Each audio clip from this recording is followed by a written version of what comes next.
Hey guys, we're going to do a bit of an album fill here today.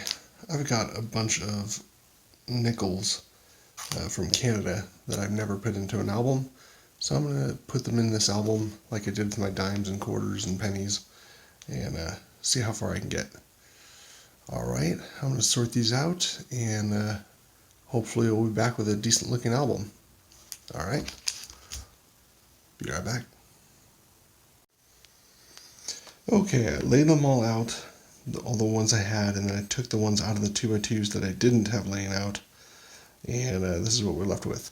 So I have it set up so these are the 50s, 60s, 70s, 80s, 90s, 2000s, and 2010 and up.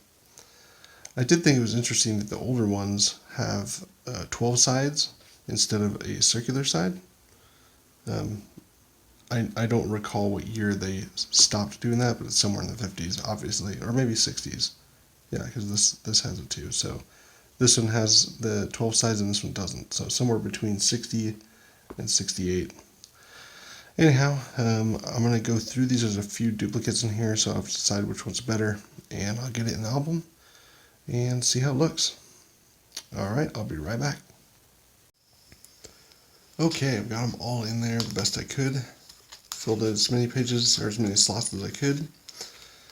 We got the 53 here, or 55 right here. I don't have anything on the first two pages. It starts on the 1937 would go right there. And if I recall correctly, that's the first one with Queen Elizabeth on it. I'll have to go verify that. I can't remember off the top of my head if that's correct. But got the 50s in there. Got another one on this page, the 60s. A few on that page. A few here.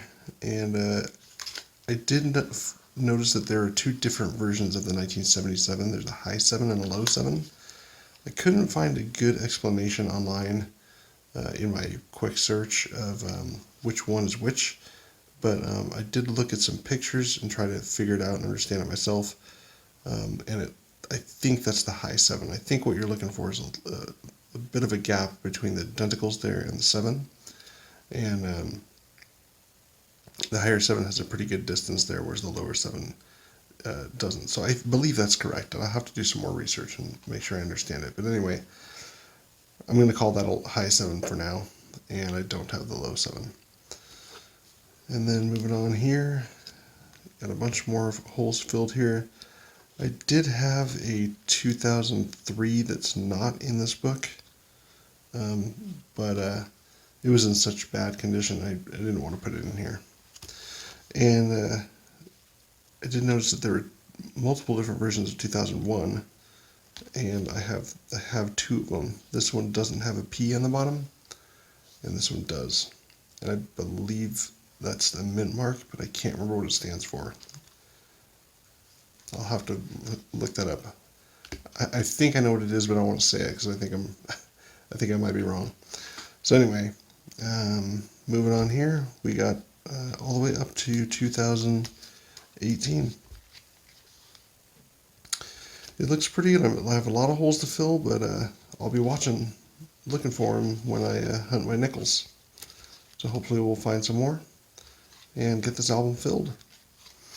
Alright, well thank you so much for watching, and we'll see you in the next album fill.